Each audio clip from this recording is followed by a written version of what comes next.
What we're doing today is talking about the number of issues you have to deal with when you're looking at growing a business successfully.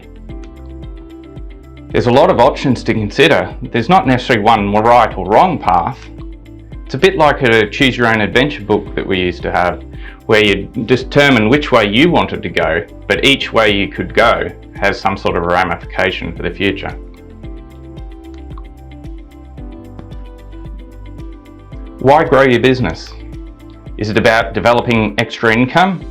You realise that it's not providing enough at the moment, you want it to be more sustainable? Is it about status, your position in community? Is it about empire building and creating a legacy? Where will you fit in? Do you have the qualities of leadership? Is your personality suited to that? Are you a specialist like an engineer or something like that, and how does that fit into the overall equation? Would you prefer to be an absent owner where you employ staff to do everything for you? How many hats will you wear? Or should you wear? Are you mentally ready for the changes? There's a lot involved with employing people and growing a business. Can you cope with the changes? Are you prepared to accept assistance where necessary? What we're looking at here are all the facets involved with growing a business successfully, all the things you need to consider. Not exhaustive, but the key components. We look at the money tree root system, developing a product or service and how to get it to market, and all the things that go around that, like HR and so forth like that. The management reporting, I suppose, is part of your dashboard to the business. How's it going compared to maybe others in the industry or certain goals that you've set?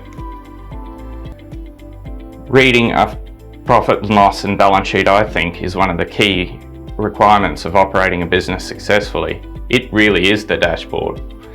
And you don't drive a car blocking your dashboard to your speedo and your fuel, so why do you do that in business?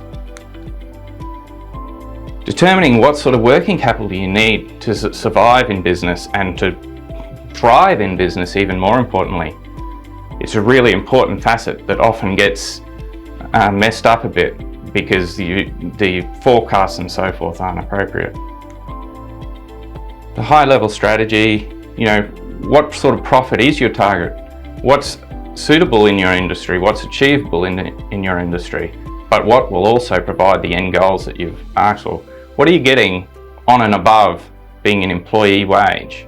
Because why would you go into business or grow a business if you're not getting more than an employee wage? Sharing the hats around, all those roles, who's going to do them? How much time do you want to put into the business? How much time do you have available to put in the business? What are the core skills required for each of the roles? You can delegate, but you've got to make sure you don't abdicate, because you're still responsible for everything that happens within the business. Do you employ or outsource? Going from a micro business to the next level, often outsourcing may be a suitable path for a while, e.g. bookkeeping or something like that. Time is always the finite source for a business. You can't recreate it, so you've got to use it wisely. So what we showed today was the core concepts involved in growing a successful business. We're going on to a series of videos now about the more micro aspects of operating a business successfully and spending a little bit more time in deep dive on some of those aspects. Business, a tax entity, sole trader, company, why, wherefore. There's some big issues to be dealt with here, and tax can be one of the biggest hindrances of successful business growth. So thank you for your time, and we look forward to seeing you in the next presentation.